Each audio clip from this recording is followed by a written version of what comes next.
哇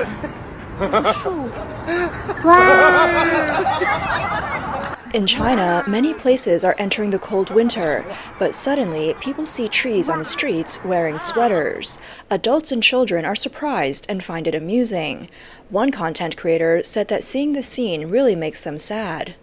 大家来看看。 Everyone, take a look. The city's trees are wrapped in beautiful sweaters, ready for winter. But think about the elderly in remote, poor villages. Some of them don't even have enough to eat or warm clothes to wear. When they get sick, they don't dare go to the hospital. They grow small vegetables in their fields and sell them at the market just to buy essentials like firewood, rice, oil, and salt. Sometimes, when they're unlucky, a group of stray dogs, meaning the city enforcement officers, show up, and they end up unable to sell anything. It's not that we don't love nature or trees, but shouldn't we solve the elderly's problems first, even if it means covering the grasslands with quilts? Don't you think so? As China's economy declines and consumption decreases, many people can't find jobs and are wandering the streets. However, governments in various places are dressing street trees in luxurious sweaters to create an image of prosperity. Since October this year, more and more videos and photos have appeared, showing large trees in cities wearing colorful and intricately made sweaters. These sweaters are not only bright, but also come with patterns, decorations, and sometimes cartoon designs. Reportedly, the practice of dressing trees in sweaters started in a park in Beijing, where trees and alleys were covered with colorful sweaters to provide winter protection. The goal was to keep the trees warm using insulating materials. Since the colorful sweaters could brighten the atmosphere and enhance the street view, other cities followed suit. Trees and sweaters have been spotted in Beijing, Changchun, Dongying, Binzhou, Lingyi, Qingdao, Chongqing, Shanghai, Jiaozhuang, Hohhot, Hefei, and many others across China. Beijing state media reported that recently, several large trees in places like Hongxing Hutong, Beijing Foreign Studies University, and Xiaomi Technology Park have been seen wearing colorful sweaters. The patterns include sunflowers, hearts, and greetings in various languages. Some trees even have arms holding hearts. Many citizens visit these places just to take photos. The media claims this greatly enhances the warmth and human touch of society. Reports also mention that these sweaters are expensive. On some streets, it takes a week to hand knit a sweater for each tree, and about 100 kilograms of yarn is needed for 5 trees. According to state media, although the sweaters are costly, they serve purposes like keeping the trees warm, preventing wind damage, retaining moisture, and beautifying the city. On December 15, 2024, CCTV News asked a forestry expert whether dressing large trees in sweaters affects their growth. The expert said that from the perspective of protecting trees in northern winters and enhancing aesthetics, dressing trees in winter is a positive practice. Some official experts explained that winter protection for trees generally falls into 3 categories: trees that are naturally weak against the cold, like southern species planted in the north, newly transplanted trees with damaged roots, and trees facing extreme cold weather. However, the practice of putting sweaters on them has sparked criticism online. Some netizens condemned the authorities for wasting resources on something pointless. Others pointed out that many people in mainland China lack adequate food and clothing, saying people are living worse than trees. Some people online said, "There are so many people who don't even have sweaters, and I'm freezing every day with no clothes to wear. I really envy the trees. They get sweaters." Another person commented, "Putting sweaters on trees is like constantly digging up and repaving the city roads over and over." State media in China claim that some of these sweater trees are decorated by creative small shops trying to attract customers, while other sweaters are sponsored by local businesses. But since business is tough for everyone right now, people don't believe shops would willingly spend money on something like this. One content creator thinks it's all about officials trying to boost their own achievements. He said that seeing things like this in China makes him feel like he's at the bottom of the social ladder. He commented on the news. 早上打开短视频了，铺天盖地的。 When I opened short video apps this morning, this news is everywhere. Apparently, many places are dressing trees in sweaters because it's getting cold. But the problem is, there are still so many people who can't stay warm or eat enough. A lot of elderly people who can't work anymore only have about 100 yuan in pension each month. That's not enough to fill their stomachs, let alone keep them warm. I saw a video of an 80-year-old man selling vegetables in thin clothes, shivering in the cold. It was heartbreaking. Most of these scenes don't make it to the internet, but everyone can imagine it. What can 100 yuan even buy in a month? It's not enough to stay warm through winter, let alone cover food. He went on to say, I guess some officials feel sorry for the trees and want to dress them up. Maybe seeing the trees like this on their way to work makes them feel good. Or maybe they think the city looks fancy and warm, so that when foreigners visit, they'll say, wow, China is amazing. But the hidden corners of China, where many poor people live, are invisible. No one cares about them. He added, there are people freezing and starving to death in the poorest parts of the city. You're putting clothes on trees. What's the point? Who's even looking at them? Maybe high-level officials passing by will notice and think, oh, the city's doing great. But regular people are rushing around to survive. Who has time to admire trees and sweaters? The content creator questioned, who decided to put sweaters on these trees? Where did the sweaters come from? Who bought them and from whom? What's the relationship between the sellers and the officials? Is there some kind of financial exchange? That's the real question. He continued, dressing trees costs money, buying the sweaters costs money, even putting the sweaters on trees costs money. And when the sweaters get dirty, will they wash them? How much will that cost? What happens when the sweaters wear out and need replacing? Cities are already in debt. There's no money left, yet they're spending it on dressing trees. He shared another observation. I often pass by schools, and I see how well the stray dogs there live. When students finish class, they buy snacks and sausages to feed the dogs. When it's cold, the dogs find a corner to curl up in. They're well fed every day. Sometimes I envy the dogs. I think maybe I shouldn't be a person in my next life. I'd rather be a dog at a school. It seems like a pretty good life. But honestly, I was wrong. I'm not just worse off than animals, I'm worse off than plants. At least the trees get free sweaters. Meanwhile, I have to earn money to buy my own. One person pointed out that on December 8th in Henan's Zhumadian city, a man was seen wrapped in plastic bags to stay warm.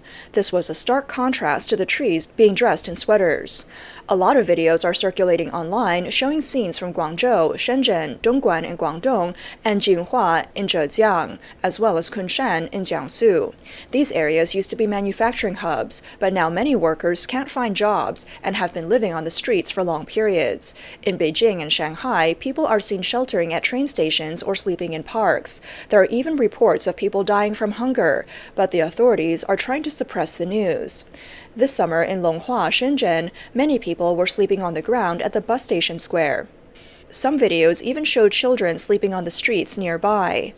On August 21, 2024, a blogger named Tao interviewed a woman who was homeless in Shenzhen. She says she came from Yunnan and survives by begging. Last year, she had a job, but this year, work has been hard to find. She also mentioned she hadn't changed her clothes in 2 months. On December 5, 2024, a video surfaced showing many homeless people at Beijing West Railway Station. The blogger said they were allowed to stay inside until midnight, but after that, they were forced to leave. In winter, the freezing temperatures outside made it unbearable. People in the comments sarcastically asked, "What country is this?" In Guangdong, many people sleep under bridges. Even when officials tried to make them leave, they refused to go. A netizen remarked, "This is the happy life of the people in this so-called powerful country." One video shows a delivery worker carrying his 2 children on his back while working. The person filming said, "This is real hardship. This delivery guy is carrying 2 kids on his back while working. Life is really hard." Even though the Chinese government declared in early 2021 that the country had eliminated poverty, many believe this is fake. The gap between rich and poor remains huge, and the poverty line set by the government is very low. Taiwanese defense scholar Fang Congyan told Radio Free Asia that the government's claim of eradicating poverty is just political rhetoric. She believes that this is part of Chinese President Xi Jinping's effort to maintain stability, using a standard that doesn't reflect reality. She pointed out that China's youth unemployment rate had been high for a long time, and when the government stopped publishing the numbers, they switched to a new standard to make the figures look better. Recently, Zhejiang University professor Li Shi mentioned in an interview that around 65% of China's population hasn't reached middle income levels. This means around 900 million people in China are considered low income. At a national press conference on May 28, 2020, then-Premier Li Keqiang stated that China had 600 million people with low or middle incomes, earning an average of only 1,000 yuan per month, equivalent to $137. He added that in a mid-sized city, even renting a place can be difficult with that income. In China, the main middle class comes from two major salaried sectors, finance and real estate. Both sectors have been heavily hit in recent years. Additionally, civil servants have faced pay cuts due to financial difficulties. Regarding the trend of dressing trees and sweaters across various regions, a Chinese content creator commented, "This money is being spent in the wrong place." Many places are dressing trees in sweaters. To be honest, I don't agree with this at all. I think it's a waste of effort and money. The tree sweaters are beautiful and intricate. Workers claim that some saplings can't withstand the cold, so the sweaters help. There are many ways to protect trees without spending so much money on elaborate designs.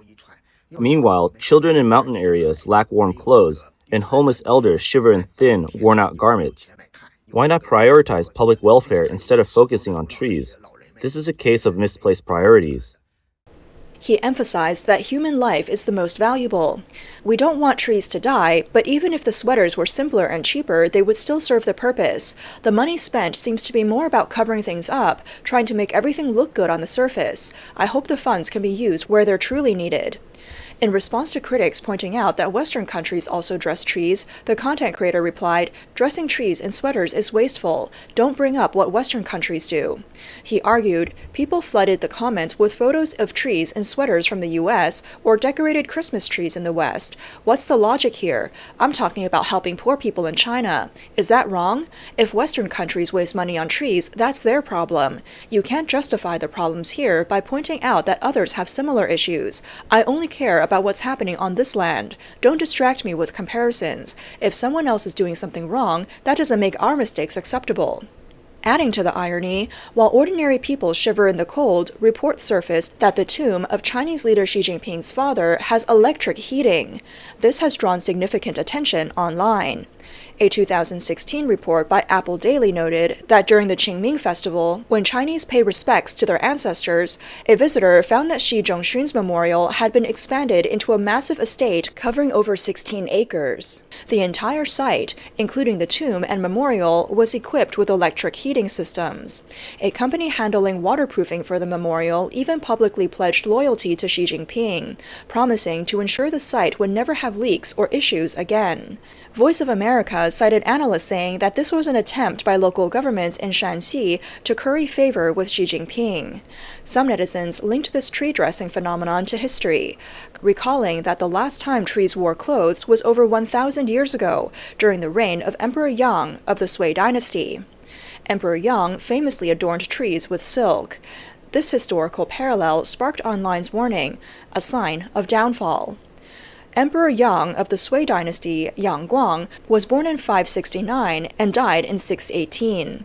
He was the second emperor of the Sui dynasty and was remembered as the ruler whose extravagance contributed to the dynasty's downfall. During his reign, he undertook massive construction projects and indulged in extreme luxury. During his reign, many foreign countries sought to trade with China. Yang was pleased by this and wanted to show off China's wealth and strength.